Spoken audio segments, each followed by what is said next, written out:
although pinakikita mo pa rin ang pagiging palabang wife mo, ano ang natutunan mo portraying the role?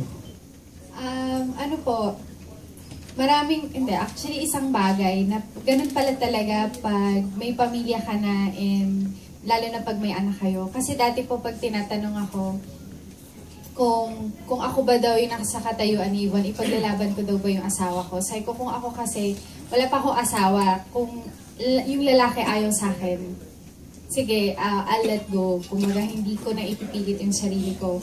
Pero ang dami ko pong naririnig na mga kaibigan ko na may asawa or yung mga tita ko na may asawa na ganun talaga na sinasabihan na sila na tanga sila. Kahit ako minsan sinasabi ko na ang tanga-tanga mo na para magstay pa sa relationship na yan. Pero ganun pala talaga pag pamilya na yung pinag-uusapan, pag may anak ka na, ipaglalaban mo pa rin talaga na mabuo yung pamilya mo. Thank you kay Jason. Kasi Jason, pare-pareho kayo. Wala pa kayong mga anak, wala pa kayong mga pamilya, wala pa kayong mga asawa. But yet, you were able to effectively portray your respective roles. Ikaw, ano naman ang nahugot mo at natutunan mo also in this teleserye? Parang hindi mo naman talaga malalaman ang sagot kung hindi mo siya ma-experience. Kaya po kami nagkapusat kami sa team ng Two Wives kasi pinakita sa amin kung ano talaga yung totoong pagmamahal na ito, hindi ito basta-basta ginagawa. Desisyon siya na kapag pinasok mo na, kailangan mo ng panindigan habang buhay kasi nagsumpaan kayo sa altar, di ba? Sa harap ng Diyos.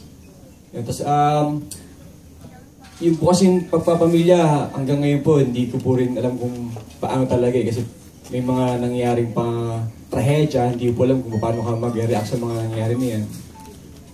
Yun lang po, parang ang sala po, yung pagmamahal, talagang decision siya na hindi mo basta-basta isusuko. Basta pag andun na kayo, yun talaga. Diba? Okay. Pero towards the end, parang unti-unti ka nang nakakabawi. Okay. Paano nyo hinuhugot yung pinakikita nyo dito sa Two Wives? Kasi kung tutuusin, hindi pa kayo ganun ka-mature, di ba, as actors, di ba, kumpara sa mas sa inyo. Pero and yet, tulad ng sinabi ko kanina, you were able to justify your respective roles. Yung pong ganyang mga aspeto, dahil po sa mga director namin kasi po, tinutulungan kami sa mga ganyang bagay kasi talagang wala pa po kaming alam. Pero po, dahil po sa tulong po nila Direk Eric, nila Direk Raymond, na pinapakita sa akin kung paano talaga paano mo harapin yung mga ganong bagay. Kasi po talagang sila yung mas nakakaalam kaysa po sa amin. Kumbaga, bibigay sila ng direction, inaalam lang po namin, ginagawa lang po namin yung gusto nang mangyari.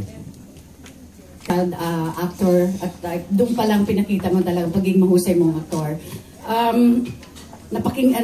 Napanood ka rin ng publiko sa Analiza, and we're glad you're back here sa Kapamilya.